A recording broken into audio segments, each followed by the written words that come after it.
Okay, so today I'm going to be reviewing my Daiwa Underspin US 40 XD. So first I'd like to start out that for the drag knob you just have this little turn knob right here. And that drag knob gave me two problems actually. So first, when you tighten it, I like my drag to be pretty tight when I set the hook, so I keep it pretty tight. Except the thing is it's actually pretty hard to loosen back up once it's actually that tight. It's not like the spinning rod, you have like this big knob up front, which I get it, but that's one of the issues I was having. And then the drag knob was actually two of my issues. So whenever I was reeling in, the line kept getting tangled underneath this knob even though it was tight. I don't know how it was doing it, but while I was on the river I had to take this reel apart and untangle it, and then there was knots in the line and just gave me quite a bit of trouble with that part. Another thing that I'd like to say, even though this was a closed face, it was still tangling in here. I figured that since it catches right here and it reels in, it should have been pretty level coming onto the reel, but it wasn't. And another thing is, when you're casting, I don't know if I didn't have it spooled enough or what. I know for a fact I had over 100 yards of line on it, but I could feel it hanging up. It felt like a bunch of tapping, but I could tell it was definitely hanging up. If you look at my last video, I even point out that I could not cast across that river with this reel. Even though with my spinning reel, I know for a fact I would have been able to make that shot easily.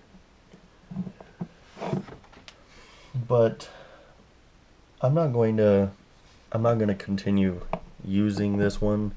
I'm going to put it in the backpack and keep it for a backup, just in case if I do have issues with my spinning reel. I'll always have this. I do like the design, don't get me wrong on that. I mean, it was a good design. It was supposed to be very simple. I mean, it's still simple. I mean, I still caught fish on it. It was just giving me more hassle than I wanted to deal with that day. I mean, normally with these cheaper reels, the handle is terrible. This one was actually really good. It has a slow gear ratio. I think it was 4.1. Let me see. Yeah, so it's a 4.11 gear ratio. And I was finding that one actually hard to keep up with the fish. Once you hooked him, if he ran towards you, it'll give you some slack line. But overall, it was a good design. I'm going to definitely keep it just for in the backcountry when you're trying to sight fish from cover. I think this would actually be a lot easier than a spinning reel. Take from this what you want. I wouldn't buy it again, but since I already have it, I'm going to keep it in the back of my backpack. For a $20 reel, I would say that it is worth it. Just you have to make sure that you don't really mess up with this reel, otherwise it's going to tangle on you. If you know what you're doing and you know not to reel in with a slacked line and things like that, this reel will actually be pretty good.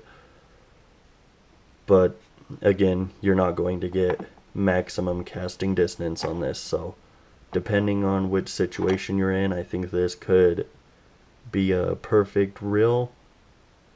But in other situations on big lakes and things like that, it could be the worst reel that you would want to have in your arsenal. So it's all in your situation.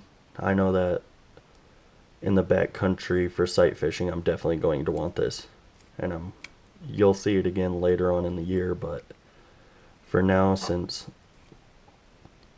I'm doing more of the river stuff, and sometimes you have to have more accurate casts. I'm going back to the spinning reel for now. Thank you for watching.